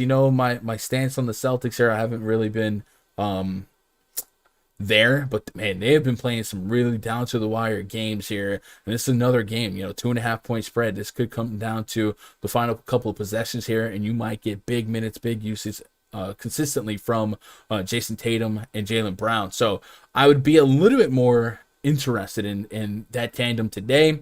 And then on the Bulls side, I have not been heavy on one way or the other from the Bulls, but I do think 6,600 from Lonzo Ball. There's still a little bit of meat on the bone at that price point. I got him about 36 fantasy points per game. The price point is just fine, right? 2 steals a game so far for Lonzo and over a block, so he's averaging over 3 stocks a game, and that's that's 9 fantasy points right there. Everything else is points, assists, and he'll offer that. So I think 6,600 for Fanduel. I might get to tier 3 starting point on Lonzo Ball on Fanduel, and then we'll get to the tier 2 if I need to. What do you guys know with the rest of these Bulls? Generally, these teams feel very similar in terms of coexisting price points and teams that kind of pull from each other's floor to ceilings. There are some notable price discrepancies between the sites. A lot of $1,000 differences on the Bulls side. FanDuel, we got 66 on Lonzo, but 77 on DK. Zach LaVine has a $900 difference in price point. DeMar DeRozan, $1,000 difference, and the same for Vucevic. So maybe if you're into the Bulls, maybe you feel like you're getting a better deal on FanDuel at their price points over there, especially with them weighing stocks a little bit more. On the Celtics side, it's a little bit more 1-to-1, not exactly, but a couple of guys are a little bit closer in price point, especially Smart, Brown, and Tatum. Al Horford does give you $1,000 difference site to site, and so does Robert Williams. So maybe your exposure to this game is drastically different depending on which site you're playing on. I think I'm leaning on Horford a little bit on DraftKings, despite my better judgment, right? And then Robert Williams would be somebody I wrestle with the the preface being 100% of my center spots already got Drummond. So if I get to Robert Williams, I believe he's only center eligible. I could be wrong. Yeah, he's only center eligible. So if I get to Robert Williams, it's exclusively in the util spot. So that's where I wrestle with him a little bit more, but I do think he can be just fine. Like I said, the rebounding spot doesn't get much better. You feel like the front court minutes are a little bit more diluted than you would like, with guys like Grant Williams in the mix, Jabari Parker.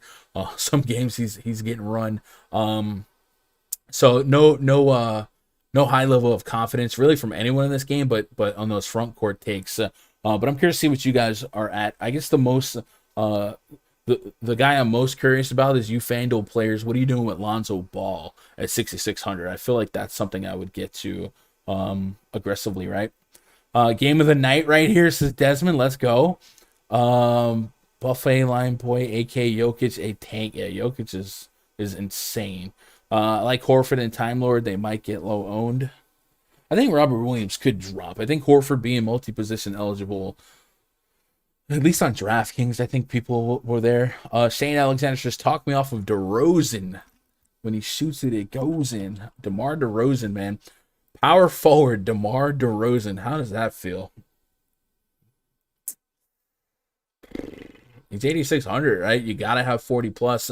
Are you paying ceiling price on DeRozan against, possibly some more Tatum defense, some Al Horford defense? I mean, just think about the size difference, right? What is DeMar DeRozan? If you think that the Al Horford blocks continue, the 6'9" Al Horford crossing up with the 6'6" DeMar DeRozan, you think those blocks might stay up? Yeah. I don't know that DeRozan's price to take down a Slate here. So I that's all I would say is I don't know that DeRozan isn't ceiling price, at least on DraftKings. Jaylen Brown, 8,800, nice place, nice price, says Mark K. I guess I'll play him. Yeah, theoretically, like Brown and Tatum will probably be tier 3s for me. I might contain the overlap between the two, but they'll play your super deep minutes in what should be a competitive game. But generally speaking, just looking at the pace and total here, shouldn't expect much, right? Team metrics chart here. First of all, the Bulls being was it 6th in defensive rating, but being like the worst rebounding team is kind of crazy to me. But defensive rating, the Bulls are, top 8. The Celtics below league average at 108, so maybe it's a more net positive spot for the Bulls here. So yeah, I don't know. Any Schroeder? I don't have any front end interest in Schroeder, but if you're starting to like dig for pivots, like if you feel like the traction on Darius Garland, Colin Sexton, guys like that gets a little too hot for your likings, you can get to Dennis Schroeder. I don't have any front end, me personally, front end interest. I don't like playing Bulls. Maybe Caruso, John Morant's questionable, and then if John Morant ended up not playing, a lot of that 5-6K range goes straight into D'Anthony Melton, Desmond Bane, guys like that. You know what I'm saying? What up, Jesse? What's best for toothache? Killing me? I don't know. Oragel? I don't know. Go get some fishing wire and a doorknob, bro. I don't think I've ever, knock on wood, people I know that get toothaches, like it definitely seems like the worst pain ever. I've never had to deal with that yet. Yeah, one day I'm sure I will, but oof. I've watched people I care about like literally just fall to tears with toothaches. So I hope that gets better for you, Josh. That sucks. As a Celtics fan, I feel like Levine goes off against them often. I can see that. Watch Bulls won't make playoffs. My Timberwolves breakout year. Let's go, Mark. Talk your I think I'd take White over Ball on FanDuel. I'm not sure if Ball will meet value against Boston. Levine has Mamba on him. That will score. Levine has Mamba on him. Who we calling Mamba? Melon Bane. Yeah, all right. Let's move on to the next game here. Knicks hosting the. Actually, let's take a pause for the cause and do some love. Do some love. Show some love to one of our presenting sponsors, PrizePicks, man. If you guys, by the way, if you're in Florida, I saw today that sports betting opened up in Florida. The Hard Rock has a sports betting app now. I'm sure more will follow. From what I understood, there's a certain type of there's a council that was able to issue a couple of licenses, and apparently Hard Rock was one of them. But if you can't a prop bet, or you really just don't like the hustle and bustle of shopping lines or whatever, and you like the thrill of DFS, well, check out PrizePicks. PrizePicks kind of is DFS meets prop betting meets little parlay, and it's a whole lot of fun. We have a lot of prop hunters. Whoa, you can move these cards now, or oh no, you just expand on it. Okay. We have a lot of fun every day in the Discord. Looking at, oh my good, yo, they added game log on PrizePicks now. I'll show that to you in just a second. If you are already doing the research every day for your DFS lineups, especially you Fanduel players, NBA on PrizePicks mirrors the Fanduel scoring in their fantasy point prop projections. This would be a good site to really expand and diversify and better reward your research day to day. You like somebody on FanDuel, you like somebody's matchup, but you can't play him because his price is too much on FanDuel. We can go to PrizePicks and get a little action on why you like them. So if you're on your desktop or if you're on your phone, go to PrizePicks, and when you sign up, use code GUNDACKER. They're going to show me some love, and I'm going to show you some love. And it's a whole bunch of love. And the love that you get is that your first deposit will be matched up to $100. So you say, all right, Gun, I'll try it. I got a $20 bill waiting. If you sign up using code GUNDACKER, you deposit 20. That 20 becomes $40 instantly. You can play around, find some picks that you like. It looks a little something like boom, this. And if you guys have been playing on PrizePicks, I don't know if it was like this yesterday, but check this out. They got game logs on the desktop app now. So instead of going from like PrizePicks to like DraftKings or something like that, boom, you can look at how a player's done the last couple games, kind of scroll through it. So shout out to PrizePicks continuing to evolve and make their product better day by day. So today, right, we mentioned maybe Darius Garland assist prop is at 6.5. He's going against the Charlotte Hornets. So check this out, man. We've talked about it earlier, but the Charlotte Hornets are running one of the fastest paces in basketball so far. If we go look at the team metrics chart in the RunDFS.com NBA VIP spreadsheet, Charlotte is top 5 in pace, and their defensive rating is bottom 10. So they're not a huge defense here, and Darius Garland's averaging over 8 assists per game as it is, and the prop is 6.5. I think it's a good spot for him. So I like Darius Garland over on his assist, and that's how I would navigate towards. Now, you don't have to just bet assists. You can bet real points, rebounds, assists, 3-pointers made, free throws made. But like I said, if you're doing the research for FanDuel, or if you already have like FanDuel projections, if you have your own model that projects a player's FanDuel production, you can compare your FanDuel fantasy point projections to theirs. They use the official NBA scoring. So Damien Lillard's at 42, Tobias Harris is at 43. So if you like some of these guys to outscore these numbers, well, you can go out there and bet over, or you can bet under if you don't like it.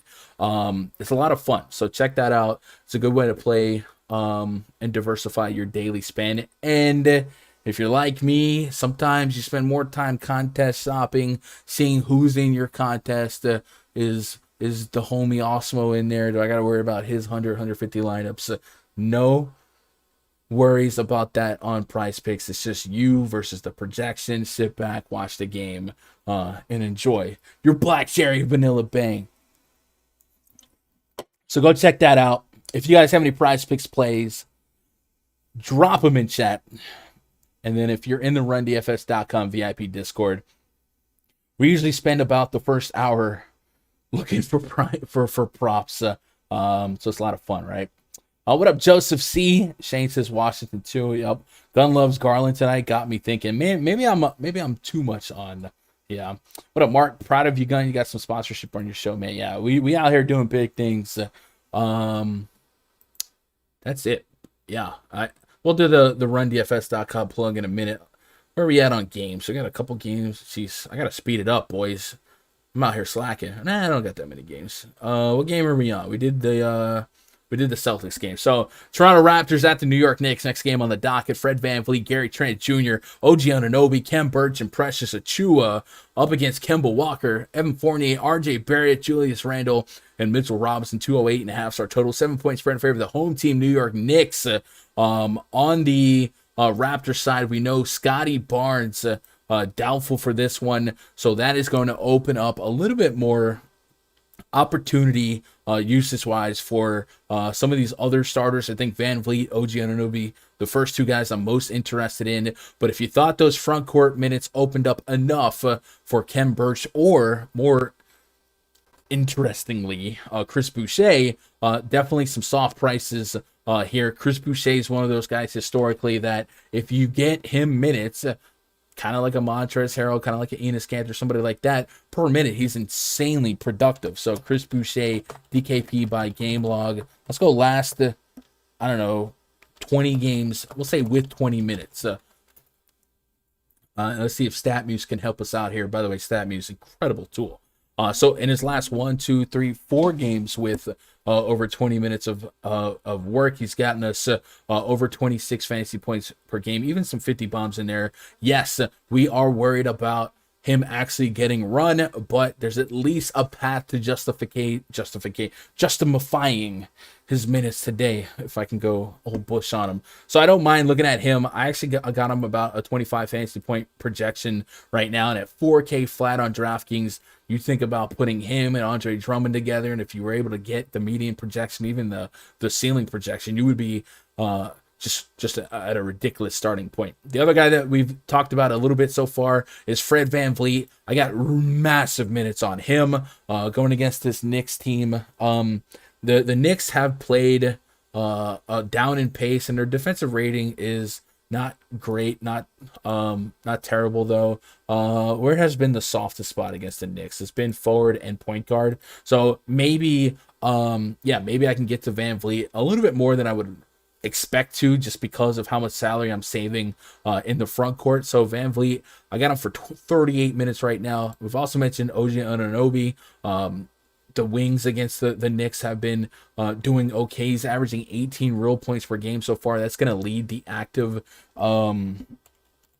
Raptors so far. So I think Anunoby was somebody I'd land on. I wouldn't be as confident because I do want 40 plus fantasy points, but the viability is there in the absence of Scotty Barnes. So a couple plays that stick out here on the Knicks side. One thing about the Raptors is that they allow a lot of blocks per game, 7.3 blocks per game so far. So you might see Mitchell Robinson, Julius Randle thrive in their block numbers here. That might raise their floor and their potential ceiling if they come into a 2-3 block game.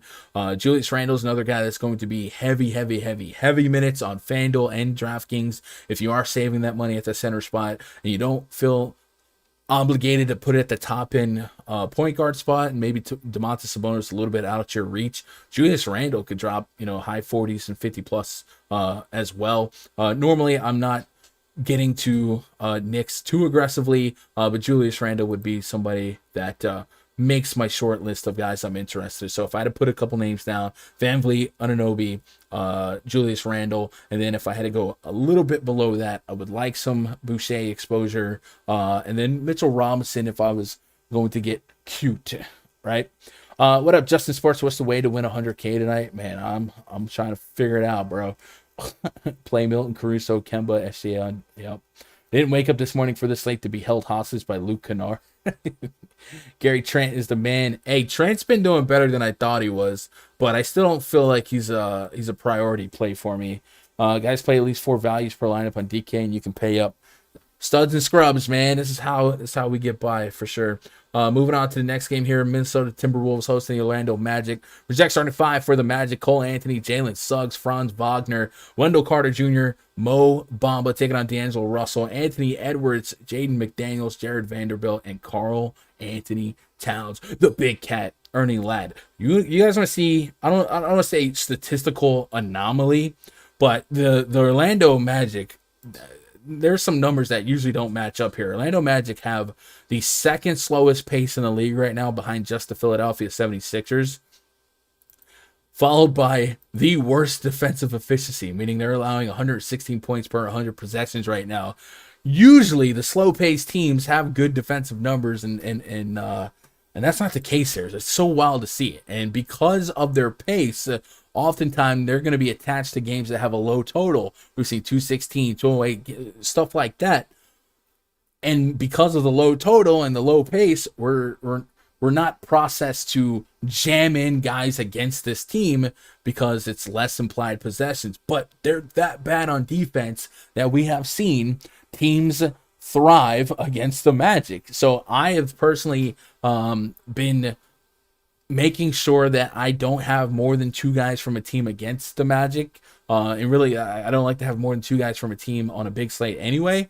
But this is another one of those spots where my projections are probably going to like the spot against the Magic because they're so bad on defense. And I got to make sure I don't get too overexposed to anyone in particular. But I also feel like this game could be fine to attack from both sides as well. So Karl-Anthony Towns is one of the guys that on Fanduel, him and Jokic, you got to think about them versus the Drummond debate, right? On DraftKings, you don't have to think about it. You play Drummond, you can still get to a Cat, you can still get to a Jokic.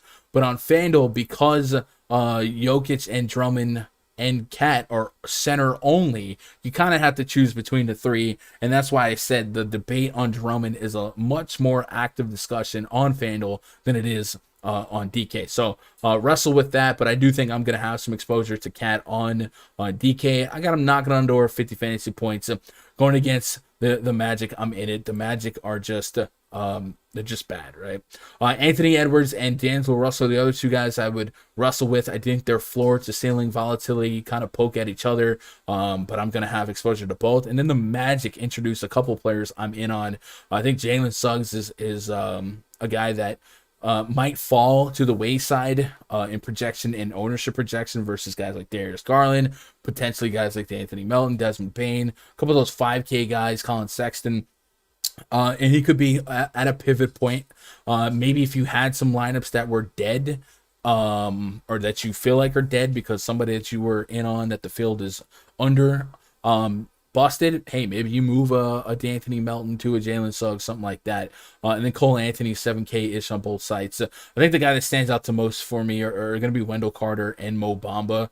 Both these guys averaging over 9 rebounds per game. And they're really averaging, dueling double-doubles. And against the Minnesota Timberwolves, there's some rebounds to be had. Just a 69% defensive rebound rate for the T-Wolves here. So I will be targeting some Magic players. I will have some T-Wolves here, but I'm really going to stagger the exposure. Like in Fantasy Cruncher, I can set a limit to not have more than 2 Timberwolves in the same lineup. And that's probably going to be my approach because I feel like price-wise, they don't coexist from a ceiling standpoint at 7.6, 8.2, 10.5. You get what I'm saying? We all on the same page on that one. But you FanDuel players, I'm curious to see what you guys are doing with Cat, with Jokic versus Drummond being center only, right?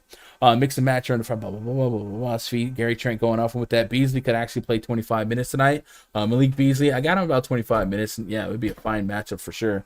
Wendell Carter's a good play. I agree. Mark Suggs is from Minneapolis. A little bit of homecoming narrative here for one of the potential rookies of the year. Yeah, I can get behind that.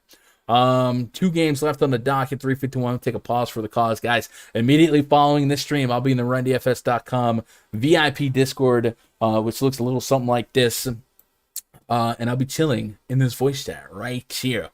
So you guys that are looking to make some DFS friends in the space, man, go over there, sit in the voice chat. You can grab a mic, join the conversation, or just listen in and interact and type your questions in chat. But we'll be hanging out, relaxing, maxing. Oh, cool. Nobody else has ever said that. And then, of course, the way to get into that is go to rundfs.com, check out VIP memberships. You can peruse a couple screenshots. I do a terrible job of upkeeping this. We've got multiple. We got a 20K winner over the weekend. We got a couple of 3, 4, 5K winners over the weekend. So you guys send me some screenshots, man. I gotta update. But we have ABP who has 2 million makers, so that's what you want. Find a pass that's right for you. If you've never been part of the RunDFS.com community before, just try the Week Pass. Week Pass will also get you $5 towards a Fantasy Cruncher membership, and then so on and so forth. So you guys can open up the spreadsheets, open up the Discord, and just sharpen each other's player pools and attack the slate here. Larry Robinson, man, I appreciate that follow. By the way, chat, we are chilling with 140, 150 of the coolest dudes on YouTube. Hit that thumbs up for me. Show me a little bit of love. Where are we at on like 61? Wow, y'all are crushing it. I didn't even know we had that many. 70 plus is the daily goal, but man, one of these days you guys are gonna mess around and get a bundo, and I'm gonna cry. 2 games left. I'm gonna squeeze it in here, try and get you guys out of here. Go catch the deeper dive. Denver Nuggets at the Memphis Grizzlies. Project starting 5 for the Nuggets: Monte Morris, Will Barton, Michael Porter Jr., Aaron Gordon, and Nikola Jokic taking on John Morant, maybe D'Anthony Melton, Desmond Bane, Jaren Jackson Jr., and Stone Cold Steven Adams. Gonna get you one board. What? We got 215.5 total, 1.5 point spread in favor of the Memphis Grizzlies. Let me go check out the NBA Vegas odds on this one. John Morant was moved to questionable right as I clicked that live button. So midday questionable. I usually prepare for them to be out. Has Vegas adjusted? It's moved to a pick 'em in some spots, and in some spots, Denver favored by 1 here. So if John Morant were to be out, we'd probably see more guys like D'Anthony Melton, Desmond Bane, Tyus Jones, even Kyle Anderson with some ball handling responsibilities. I would think John Morant would be my favorite option here. And then Desmond Bane's been fine. Those guys are 30-plus fantasy point potential guys in and of themselves with the John Morant in the mix here. But I do think John Morant represents an incredible amount of real points per game, almost 30 real points per game so far. So we might have a much lower implied team total actually play out unless somebody really picks up the pace here, right? This isn't yesteryear where you can lean on Jonas Valanciunas. I think Steven Adams is fine, but he really needs a solid point guard to really work with and set him up well. And then Jaren Jackson, if Jackson gets crossed up with Adams against Jokic, Jackson has shown a propensity to be in foul trouble here. So I'm really leaning on the guards and wings to pick up the slack if we got Memphis being competitive. So look out for that. Jokic is 11.2K on Fanduel, 11K on DraftKings. Jokic is per minute just one of the best fantasy players in the league. An incredible rebound rate on the season. If you can stretch him to play competitive basketball, even in a game where they score 93 points, his ability to be involved in literally everything and drop 60 plus is ridiculous. So I will definitely use a lot of my Andre Drummond savings, some of my Drummond Chris Boucher lineups to put Jokic in that util spot, because I think he has the highest probability to be the highest raw fantasy point scorer on the entire slate. In my soft projections, I have Paul George wrestling with him a little bit, but I'm sure after I refine that here when I get off the air, it'll be a little bit closer. My main pushback with Paul George is, do I think that game stays competitive? I think Jokic against the non-John Morant also kind of has that same potential, but Nuggets on the road definitely, I definitely think Jokic would have to step up here. So I like Jokic to be one of the highest raw point scorers on the entire slate. So I'm going to use him quite a bit in my util spot. Will Barton, Michael Porter Jr., I still think at their price points, 30 fantasy points is well within the range of outcomes for them. But like I said, if John Morant's out, I'm going to be loading up on some later night hammers, not late, but later night hammers in the Milton. I would also assume that the field does the same, right? Best breakdown in the biz, 100+ likes should be since daily. Man, I appreciate that, Irrational Zach. I don't think I've seen your name lately, but I appreciate that. If you're out there lurking, bro, I appreciate the lurkers just as much. One more game, and then we'll get out of here. Clippers hosting the Thunder. Project starting 5 for the Thunder. Shai Gilgeous-Alexander, Kenrich Williams, Josh Giddey, Darius Bazley, Jeremiah was a bullfrog, Robinson Earl taking on Reggie Jackson, Eric Bledsoe, Paul George, Nick Batum, and Ivica Zubac, Ibaka, Kawhi Leonard, Marcus Morris, and Preston all out for the Clippers here. 210.5 total. It's a 12.5 point spread here in favor of the Clippers. That's what I'm worried about for Paul George. The OKC Thunder had the 3rd worst defensive efficiency in basketball while having the worst offensive efficiency in basketball, and easily Lou Dort's their best defender. So this is bad. The guys that you would have to look at on the Thunder side to keep this game close is SGA and Josh Giddey. Maybe Darius Bazley has to step up here and there, but those would be 2 guys that correlate to this game staying close. If you don't think it stays close, the 10.7K price point on Paul George becomes that much more volatile. And then, I I don't really put minute projections based on blowout, so I put him at his 36 minutes. That's why he's projected so well. But if the game does get lopsided here and Paul George doesn't have to go all out and ball out, he probably gets closer to 30 minutes. So I'm going to be a little hesitant on this one, because I do believe my belief is going to be that the Clippers should put this game away pretty handily. Maybe they sleep on the Thunder here. Maybe the Thunder surprise us. But for the most part, that's how my game script is. I do like Bledsoe under 5K on DraftKings, but this guard situation between Terrence Mann, Luke Kennard, Reggie Jackson, Eric Bledsoe, like, it's kind of a carousel of who gets to 30 minutes here, and there's going to be plenty of pivots in that price range, especially if John Morant gets rolled out. So that's kind of my take here. You guys got any lasting questions, comments, concerns, hot takes regarding one of these final two games?